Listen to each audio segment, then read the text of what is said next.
Good morning साथियों।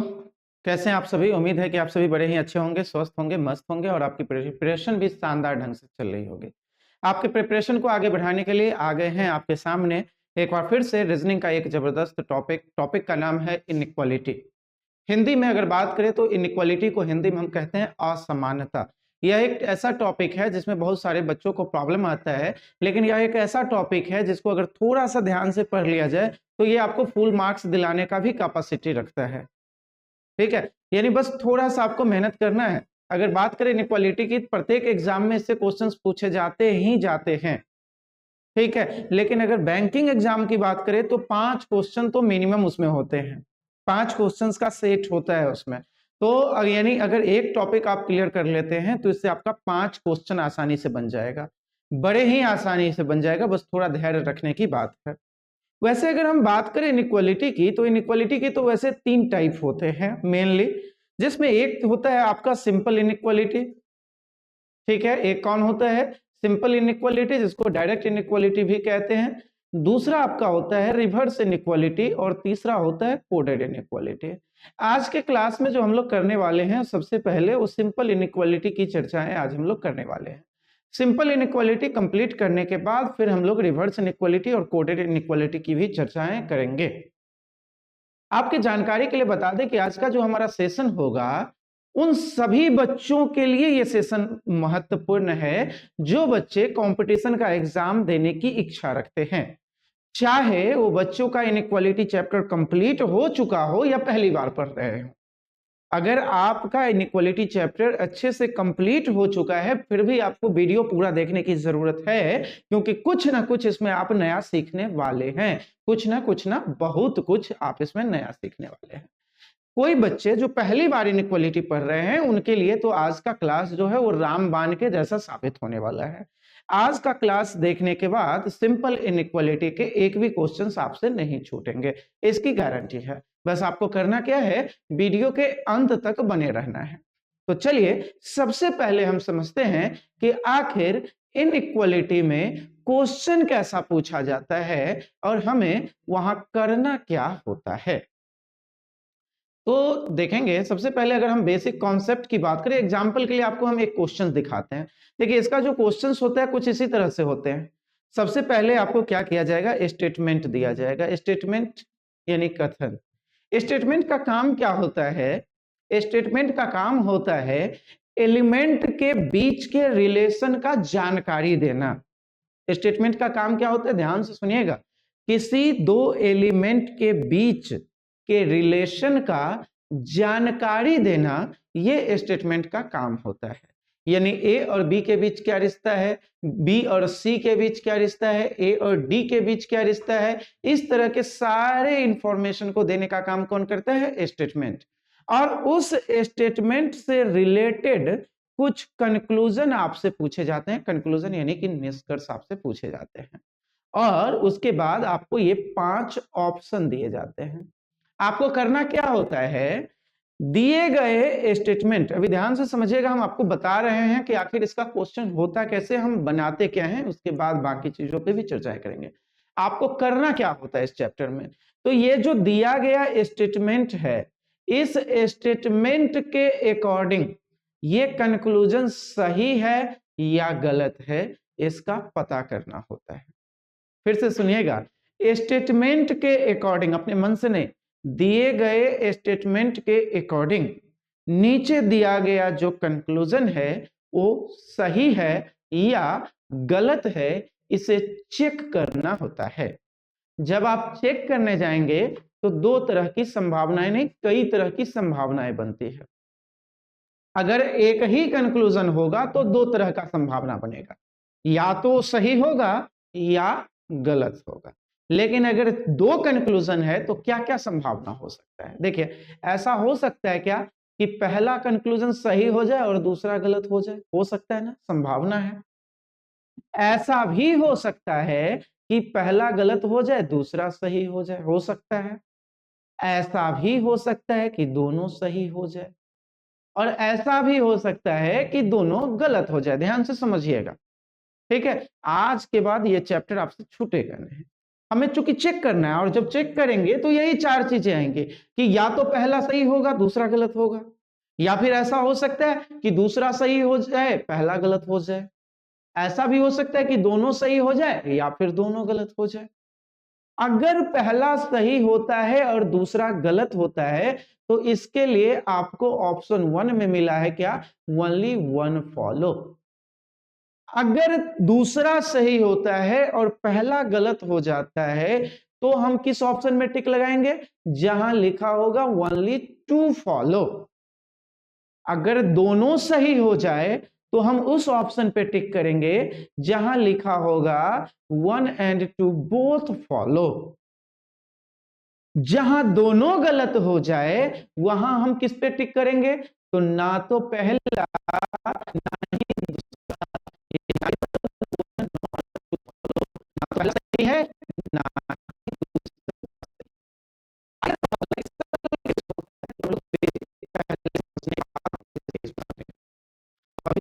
Repeat करते हैं। पहला कंक्लूजन सही हुआ दूसरा कंक्लूजन गलत हो गया तो आप ऑप्शन नंबर ए जहां लिखा हुआ है ओनली वन फॉलो उस पर टिक करेंगे।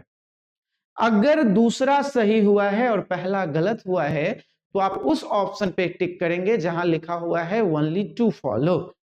अगर दोनों सही हुआ है तो आप उस ऑप्शन पे टिक करेंगे जहां लिखा हुआ है बोथ फॉलो। और अगर दोनों गलत हुआ है तो आप उस ऑप्शन पे टिक करेंगे जहां लिखा हुआ है neither one nor two follow. इतना आप समझ गए हैं क्वेश्चन बनाने के तरीके। आखिर हम चेक कैसे करेंगे, ये बड़ी बात है। चेक करेंगे क्या आंसर आएगा ये तो समझ गए, आखिर हम चेक कैसे करेंगे। तो देखिए ये जो चैप्टर है इस चैप्टर में पूरा पूरा लेटर और सिंबल्स होते हैं, जैसा कि आप दिए गए स्टेटमेंट और कंक्लूजन में देख भी रहे होंगे A B C D E F ये सब क्या दिया गया है, लेटर्स दिए गए हैं। सिंबल्स क्या क्या दिया गया है, तो ग्रेटर देन दिया गया है, ग्रेटर देन इक्वल टू दिया गया है, फिर इक्वल टू दिया गया है, लेस देन दिया गया है, लेस देन इक्वल टू दिया गया है, ये सारे सिंबल्स दिए गए हैं। इस चैप्टर में यही आपको मिलने वाला है। अगर हम बात करें तो इस चैप्टर में जो सिंबल्स होते हैं वो सिंबल दो तरह के होते हैं। एक तो सर्टेन सिंबल होता है, सर्टेन सिंबल यानी जहां फिक्स है, गारंटी है, उसे हम सर्टेन सिंबल कहते हैं, जहां सियोरिटी है। जैसे अगर यहां लिखा हुआ है ग्रेटर देन तो इसका मतलब यहां क्या होता है, सियोरिटी है। कैसा सियोरिटी, तो अगर यहां हम ए लिखते हैं और यहां हम बी लिखते हैं तो इसका मतलब क्या हुआ, ए इज ग्रेटर देन बी, यानी निश्चित रूप से ए जो है वो बी से बड़ा है। अगर यहां हम लिखते हैं ए और यहां लिखते हैं बी तो इसका निश्चित रूप से मतलब हुआ कि ए बी से छोटा है। अगर यहां हम लिखते हैं ए और यहां लिखते हैं बी, इसका मतलब श्योरिटी है यहां कि ए बी के बराबर ही है। लेकिन अनसर्टेन जो, सॉरी यहां भी सर्टेन लिखा गया हुआ है, ये सर्टेन नहीं अनसर्टेन है, ठीक है, ये सर्टेन है। अनसर्टेन सिंबल जो होते हैं वो भी तीन होते हैं। कैसे, तो ये इसे हम कहते हैं ग्रेटर देन इक्वल टू। अगर यहां हम ए लिखते हैं और यहां बी लिखते हैं तो यहां श्योरिटी नहीं है कि ए बी से बड़ा है या नहीं, ठीक है। यहां ए बी से बड़ा भी हो सकता है और ए बी के बराबर भी हो सकता है, यहां दो पॉसिबिलिटी है। उसी तरह से अगर हम यहां ए लिखते हैं और यहां बी लिखते हैं तो यहां भी दो पॉसिबिलिटी है कि ए बी से या तो छोटा होगा या बराबर होगा। यानी छोटा है कि बराबर है इसका श्योरिटी नहीं है, संभावना है, दो संभावना, या तो छोटा होगा या बराबर होगा। उसी तरह से अगर हम इस कंडीशन में ए और बी लिखते हैं तो इसका मतलब यहां भी हम श्योर नहीं है ए या तो बी से बड़ा है ए या तो बी से छोटा है, यहां भी दो पॉसिबिलिटीज बनते हैं। तो सर्टेन और अनसर्टेन साइन के बारे में आप समझ गए होंगे। देखिए सर्टेन और अनसर्टेन साइन को एक और तरह से कई बार एग्जाम में लिखा जाता है। कैसे लिखा जाता है तो ध्यान दीजिएगा, कई बार अगर आपको लिखना हुआ उसे एग्जामिनर को तो डायरेक्ट दे देगा ग्रेटर। देखिए ये जो साइन हम दिए हैं उसका मतलब होता है ग्रेटर, यानी ए जो है वो बड़ा है बी से। कई बार डायरेक्ट इस तरह से लिख के दे देगा और कई बार इसी को थोड़ा सा अलग तरीके से लिखा जाएगा। वैसे बच्चे ध्यान दीजिएगा, जो बच्चे पहले पढ़ चुके हैं उनके लिए ये स्पेशल बातें हम बता रहे हैं। कई बार क्या होता है, डायरेक्ट लिखा जाता है कि ए बड़ा है बी से, और कई बार इसी को घुमा के लिखा जाता है क्या कि A is not less than equal to B, यानी ए बी से ना तो छोटा है ना बराबर है। देखिए संसार में तीन ही साइन होते हैं। वैसे कंपैरिजन अगर आप करें, मान लेते हैं कि ये एक लड़का है राम, ठीक है, और ये एक लड़का है श्याम। इस दोनों का अगर कंपैरिजन करेंगे तो या तो राम बड़ा होगा या श्याम बड़ा होगा। अगर राम बड़ा होगा तो श्याम छोटा होगा, श्याम बड़ा होगा तो राम छोटा होगा, या फिर दोनों बराबर होगा। यानी तीन ही साइन है, या बड़ा हो सकता है, या छोटा हो सकता है, या बराबर हो सकता है। इस तीन के अलावा कुछ नहीं। तो अगर कभी आपको मना कर दे कि छोटा नहीं है और ना ही बड़ा है, बराबर है, तो इसका मतलब क्या है, बड़ा है। कभी अगर आपको मना कर दे कि ए जो है वो बी से ना तो बड़ा है और ना ही बराबर है, तो इसका मतलब क्या होगा, ए बी से छोटा है। कई बार आपको मना कर देता है कि ए बी के से ना तो बड़ा है और ना ही छोटा है, तो इसका मतलब क्या हुआ कि ए बी के बराबर है। कई बार आपको मना कर देता है कि ए बी से छोटा नहीं है, ए बी से छोटा नहीं है, इसका मतलब क्या होगा, ए बी से बड़ा होगा या बराबर होगा। ध्यान दीजिएगा तीन साइन है, छोटा होगा, बड़ा होगा या बराबर होगा। जब मना कर दिया ए बी से छोटा नहीं है तो क्या होगा, या तो बड़ा होगा या बराबर होगा। उसी तरह से ऐसा भी हो सकता है कि आपको मना कर दिया जाए कि ए जो है वो बड़ा नहीं है बी से, तो बड़ा नहीं है तो क्या होगा, छोटा होगा या बराबर होगा। यानी कुल मिला के इस चैप्टर में जो आपको ध्यान रखना है वो 5 सिंबल को ध्यान रखना है। कितने symbol, 5। Greater, less, greater equal to, less equal to और इक्वल टू। ये 5 सिंबल जो हैं वो आपको ध्यान देने होंगे। 1 2 3 4 और 5 सिंबल। चलिए सारी बेसिक चीजों को समझने के बाद अब हम आपको लेके चलते हैं क्वेश्चन पे कि आखिर हम क्वेश्चन को बनाते कैसे हैं। तो सबसे पहले जो एग्जाम्पल हम आपको दिखाए थे सेशन के शुरुआत में, उसी क्वेश्चन को बनाते हैं। ठीक है, थोड़ा सा इसका हम सफाई कर लेते हैं और उसके बाद क्वेश्चन बनाएंगे। आखिर हम इसे कैसे अप्रोच करेंगे क्वेश्चंस को, जिससे आसानी से 2 से 3 सेकंड के अंदर क्वेश्चन देखें और आंसर हमारा आ जाए। ये आखिर कब संभव होगा। तो देखिए ऐसे भी तरीके हम आपको बताने वाले हैं आज के सेशन में, बस सेशन के अंत तक बने रहना है। ऐसा मजेदार तरीका बताएंगे जिस तरीके से आप क्या करेंगे, तो क्वेश्चन को देखते ही आंसर बता देंगे। पहले थोड़ा सा बेसिक समझते हैं। देखिए किसका रिलेशन पूछा है, कंक्लूजन में यहां पूछा है कि क्या ए डी से बड़ा है। देखिए आपको चेक करना है, इसका मतलब वो आपसे पूछ रहा है, क्या पूछ रहा है, क्या ए डी से बड़ा है। यहां ध्यान देने वाली बात है कि ए जो है वो बी से बड़ा है, ए क्या है, बी से बड़ा है। बी जो है वो सी से बड़ा है या बराबर है। बी सी के बराबर हो फिर भी ए जो है वो सी से बड़ा होगा, क्योंकि ए बी से बड़ा है। ए बी अगर सी से बड़ा होगा फिर भी ए जो है वो सी से बड़ा होगा, और सी और डी तो बराबर है, तो इसलिए ए डी से बड़ा होगा। ये सही हो गया। अगर बात करें ए और एफ की, यहां पे आप बहुत कंफ्यूज हो जाएंगे, बहुत तरह का कंफ्यूजन होगा। जैसे ए और डी जो हम सही किए हैं, बहुत सारे बच्चे समझ पाए होंगे, बहुत सारे नहीं समझ पाए होंगे। तो इससे बचने के लिए अब हम क्या करेंगे, ध्यान से समझिएगा। अब हम आपको एक और खतरनाक तरीका बताने जा रहे हैं, जादू। ठीक है, जिस जादू को देखते ही क्या करेंगे आप, क्वेश्चन को 2 सेकंड में सॉल्व कर सकते हैं।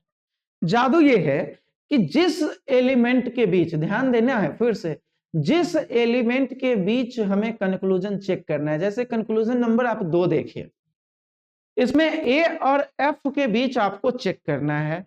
तो जिस दो एलिमेंट के बीच हमें कंक्लूजन को चेक करना है, उस 2 एलिमेंट के बीच हम स्टेटमेंट में देखेंगे कि क्या कोई अपोजिट साइन आ रहा है। अपोजिट साइन कहने का मतलब ये हुआ कि अगर एक का फेस इधर है तो दूसरे का फेस इधर होना चाहिए, अगर एक का इधर है तो दूसरे का इधर होना चाहिए, एक का इधर है तो दूसरे का इधर होना चाहिए।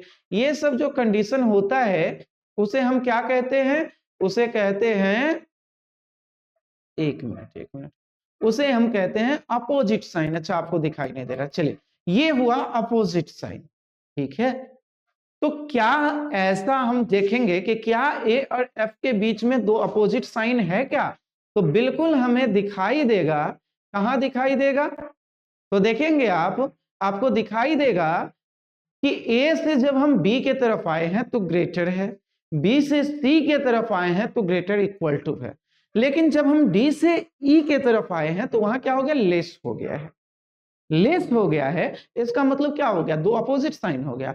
और जैसे ही दो अपोजिट साइन किसी भी दो एलिमेंट के बीच दिखे, आप क्या करेंगे? उस कंक्लूजन को गलत कर देंगे। वो निश्चित रूप से गलत ही होगा। एक बार रिपीट करते हैं, जिस दो एलिमेंट के बीच अपोजिट साइन स्टेटमेंट में आ जाए, उस दो एलिमेंट के लिए दिया गया कोई भी कंक्लूजन गलत होगा, इसकी गारंटी है। ये सही नहीं हो सकता। आखिर क्यों नहीं सही हो सकता? इसका क्या रीजन है? तो देखिए, इसका रीजन हम बताते हैं। ध्यान दीजिएगा, ये जो है, एक लड़का है जिसका नाम राम है और ये एक लड़का है जिसका नाम मोहन है। इस दोनों के बारे में हमें पता नहीं है। चलिए, एक और लड़का है सोहन। ये है राम, ये मोहन और ये सोहन। ध्यान से समझिएगा। मान लेते हैं राम जो है वो मोहन से बड़ा है और सोहन भी मोहन से बड़ा है। राम मोहन से बड़ा है, यानी इतना तो फिक्स है कि मोहन छोटा है राम से, और सोहन से भी मोहन छोटा है, यानी राम और सोहन दोनों जो है वो मोहन से बड़ा है। लेकिन राम और सोहन में कौन बड़ा होगा? क्या ये गारंटी के साथ आप बता सकते हैं? नहीं ना। जहां गारंटी के साथ आप जवाब नहीं दे सकते, सियोरिटी के साथ जवाब नहीं दे सकते, वैसे कंक्लूजन को क्या किया जाता है? गलत किया जाता है। ध्यान हो गया? समझ में आया? तो इसलिए क्या करेंगे? जहां भी दो अपोजिट साइन दिखे उसे गलत कर देना है, पहला रूल। अब पहला कंक्लूजन को चेक करेंगे ए से डी के लिए। इसको कैसे आसानी से चेक कर सकते हैं? क्योंकि ए से डी में अगर आप देखेंगे तो ए से डी में तो कोई अपोजिट साइन नहीं दिख रहा है आपको। सबका मुंह जो है इधर ही घुमा हुआ है, एक ही तरफ ही, कोई अपोजिट साइन नहीं है। कोई अपोजिट साइन नहीं है यानी रिलेशन तो बनेगा। अब किसका बनेगा तो वो देखते हैं। ध्यान दीजिएगा, अब इसके लिए भी हम आपको कुछ अच्छी बातें बताने जा रहे हैं, शॉर्टकट ट्रिक बताने जा रहे हैं, जिससे कि आप आसानी से चीजों को समझ सकते हैं। अभी अभी हम बताए हैं आपको कि हमारे पास जो होते हैं 5 सिंबल होते हैं। इस 5 सिंबल को हम 3 ग्रुप में बांटते हैं, ठीक है। ये 3 ग्रुप है हमारा, जिसमें पहला ग्रुप आपका है ग्रेटर और स्मॉलर का, दूसरा ग्रुप है ग्रेटर इक्वल टू और स्मॉलर इक्वल टू का, और तीसरा जो ग्रुप है आपका वो है इक्वल टू का। यहाँ जो ग्रेटर और लेस है इसका हम एक ग्रुप में रखें और इस ग्रुप का नाम हम क्या देते हैं? ग्रैंडफादर। ध्यान दीजिएगा, ये GF लिखे हैं यानी ग्रैंडफादर। इस ग्रुप का हम नाम देते हैं फादर और इसका नाम हम देते हैं सन। अब बताइए, ग्रैंडफादर, फादर, सन। वैसे हम ग्रैंडफादर यहाँ क्लियरली लिख ही देते हैं। बच्चे ग्रैंडफादर नहीं सोचेंगे, वो कुछ और भी सोचने लगते हैं, ठीक है। बड़े ही एक्सपर्ट होते हैं ना आजकल। तो चलिए, ग्रैंडफादर हम लिख दिए हैं। अब तो कोई दिक्कत नहीं है, अब कोई कंफ्यूजन नहीं। अब बताइए, ग्रैंडफादर, फादर और सन, तीनों में बड़ा कौन हुआ? ग्रैंडफादर। फादर और सन में बड़ा कौन हुआ? फादर। ग्रैंडफादर और सन में बड़ा कौन हुआ? ग्रैंडफादर। यानी कुल मिला के किसी भी कंक्लूजन में, किसी भी स्टेटमेंट में दो एलिमेंट के बीच यदि ग्रैंडफादर आया है तो उस दो एलिमेंट के लिए कंक्लूजन में ग्रैंडफादर को ही रखना पड़ेगा आपको। अगर ग्रैंडफादर नहीं आया है तो फादर को रखना होगा, अगर फादर भी नहीं आया है तो सन को रखना होगा। अब इसे प्रैक्टिकली समझते हैं क्वेश्चन से। आइए क्वेश्चन पे ध्यान दीजिएगा। ए से डी हमें चेक करना है, इसका नाम हम क्या दिए थे? ग्रैंडफादर। इसका नाम क्या दिए थे? इसका नाम दिए थे फादर, और इसका नाम क्या दिए थे? सन। अब बताइए ए से डी के बीच ग्रैंडफादर भी है, फादर भी है और सन भी है, कौन सही होगा? ग्रैंडफादर सही होगा। कंक्लूजन में देखिए क्या ग्रैंडफादर है? बिल्कुल ग्रैंडफादर है, यानी कंक्लूजन क्या हो गया? सही हो गया। है ना आसान? बढ़िया। तो कंक्लूजन नंबर 1 सही हो गया और कंक्लूजन नंबर 2 आपका क्या हो गया? गलत हो गया। जब कंक्लूजन नंबर 1 सही हो जाए, 2 गलत हो जाए, तो ऐसे समय में किस ऑप्शन को टिक करते हैं? Option number A. ठीक है, तो चलिए इस तरह से इस क्वेश्चन का आंसर हमारा क्या हुआ? Option number A. अब हम आपको लेके चलते हैं अगले क्वेश्चन पे, एक और क्वेश्चन से आपको समझाते हैं। ध्यान दीजिएगा, वही छोटा सा क्वेश्चन लेके आए हैं आपके लिए एग्जांपल के लिए। यहाँ ए और डी के बीच हमें रिलेशन फाइंड करना है। ध्यान दीजिएगा, ए और डी के बीच, ए और डी के बीच ये कौन है? ग्रैंडफादर। ये कौन है? फादर। और ये कौन है? सन। बताइए जब ए और डी के बीच तीनों है, ग्रैंडफादर भी है, फादर भी है और सन भी है, किसका रिलेशन सही होगा? कौन सा कंक्लूजन सही होगा? जिस कंक्लूजन में ए और डी के बीच ग्रैंडफादर बैठा हुआ होगा। किस कंक्लूजन में बैठा हुआ है? ऑप्शन नंबर 1 में बैठा हुआ है ग्रैंडफादर, यानी ऑप्शन नंबर 1 गलत हो सही हो गया, और ऑप्शन नंबर 2 में जो है वो फादर बैठा हुआ है, जो कि गलत हो जाएगा, क्योंकि ए और डी के बीच सबसे बड़ा कौन है? ग्रैंडफादर है। अगर ए और बी के बीच भी ग्रैंडफादर ना होके फादर ही होता, तो फिर हमारा आंसर ऑप्शन नंबर 2 हो जाता। उम्मीद है आप समझ गए होंगे। पहला सही है, दूसरा गलत है, ऑप्शन नंबर ए हमारा सही हो गया। अगले क्वेश्चन पे अगर हम आपको लेके चले, यहां देखिए क्या है। तो यहां अगर आप देखेंगे तो ए और सी के बीच रिलेशन पता करना है। ध्यान दीजिएगा, अभी अभी आपको बताए थे कि अगर दो एलिमेंट के बीच अपोजिट साइन आ जाए, ये देखिए और ये देखिए, दो अपोजिट साइन आ गया, और अपोजिट साइन जब आ जाता है तो कंक्लूजन क्या होता है? गलत होता है। यहाँ दोनों कंक्लूजन गलत हो गया। कौन सा ऑप्शन हमारा सही आंसर होगा? Option number D. क्यों गलत हुआ है? क्योंकि स्टेटमेंट में ए और सी के बीच अपोजिट साइन है, और जब दो एलिमेंट के बीच अपोजिट साइन आ जाता है तो उस दो एलिमेंट के लिए दिया गया कोई भी कंक्लूजन हो गलत होगा। ठीक है, तो चलिए एक और क्वेश्चन नंबर तीसरा। इस क्वेश्चन को थोड़ा सा बड़ा लेके आए हैं आपके लिए। ठीक है, अब देखिए यहाँ पी से लेके डब्ल्यू तक बहुत बड़ा स्टेटमेंट है, कोई बात नहीं, घबराने की जरूरत नहीं है। पी पहला कंक्लूजन देखिए, किसको चेक करना है? तो पी से यू को चेक करना है। पहला कंक्लूजन किसे चेक करना है? पी से यू को चेक करना है। अब आप देखिए क्या पी से यू के बीच कोई अपोजिट साइन है क्या? तो आपको पता चलेगा नहीं, पी से यू के बीच तो कोई अपोजिट नहीं है, क्योंकि पी से क्यू भी इधर घुमा हुआ है, क्यू से आर भी इधर घुमा हुआ है, आर से एस भी इधर घुमा हुआ है। टी वाले और यू वाले के बीच जो है सो इक्वल का साइन है, यानी सारा जो है एक ही दिशा में है। अब एक ही दिशा में है तो बताइए पी और यू के बीच कौन कौन है? ग्रैंडफादर है, फादर है, ग्रैंडफादर है, सन है। जब ग्रैंडफादर है पी और यू के बीच तो ग्रैंडफादर ना सही होगा, तो इसलिए हमारा आंसर क्या हो गया? ऑप्शन नंबर 1 सही होगा। ठीक है, कंक्लूजन नंबर 1 तो सही हो गया। अब कंक्लूजन नंबर 2 को देखते हैं। कंक्लूजन नंबर 2 क्या है? तो कंक्लूजन नंबर 2 में Q से T को चेक करना है। ध्यान दीजिएगा, Q से T को चेक करना है। तो इस बार हम जो देखेंगे वो सबको फिर नहीं देखेंगे, किसको देखेंगे? Q से T को देखेंगे। तो Q हमारा कहाँ है? यहाँ है, और T कहाँ है? यहाँ है। Q और T के बीच देखिए तो कौन कौन है भाई? कोई, अब पहले ये देखना है कोई अपोजिट है क्या, तो दिखेगा नहीं, अपोजिट नहीं है। तो अपोजिट नहीं है तो कौन कौन है? तो ये देखिए फादर है, और ये ग्रैंडफादर है, ये सन है। तीनों ही है, यहाँ ग्रैंडफादर भी है, फादर भी है और सन भी है। तो जब तीनों है तो सही कौन होगा? ग्रैंडफादर। जबकि कंक्लूजन में क्या दिया हुआ है? फादर, यानी ये क्या हो गया? गलत हो गया। अगला किसका चेक करना है हमें? अगला चेक करना है आर से भी के लिए। किसका चेक करना है? आर से भी के लिए चेक करना है। तो अब देखिए आर हमारा यहाँ है और भी यहाँ है। देखिए अब देखते ही दिखेगा आपको कि आर एस के बीच ऐसा साइन और यू भी के बीच ऐसा साइन, बीच में क्या है? अपोजिट साइन आ गया। आर और भी के बीच क्या आ गया? Opposite sign. जब दो एलिमेंट के बीच अपोजिट साइन आ जाता है तो उस गलत होता होता है, यानी दूसरा तीसरा गलत हुआ, पहला सही हुआ।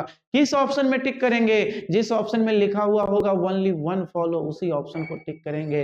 तो इस तरह से उम्मीद है कि आप इनइक्वालिटी के इस टाइप को सीख गए होंगे। अगर सीख गए हैं, सेशन को लाइक जरूर करिएगा, दोस्तों तक शेयर जरूर करिएगा, और नए हैं चैनल पे यदि तो सब्सक्राइब जरूर कर लीजिएगा। ये जो क्वेश्चन है, क्वेश्चन नंबर 4, ये आपके होमवर्क के लिए है। इस क्वेश्चन का आंसर आपको कमेंट में निश्चित रूप से डालना है। देखते हैं आखिर कौन कौन अच्छे से सीखा है इस चैप्टर को। ठीक है, तो चलिए तब तक के लिए bye, thank you, good night. अगले सेशन में हम लोग सीखेंगे रिवर्स इनइक्वालिटी और कोडेड इनइक्वालिटी को।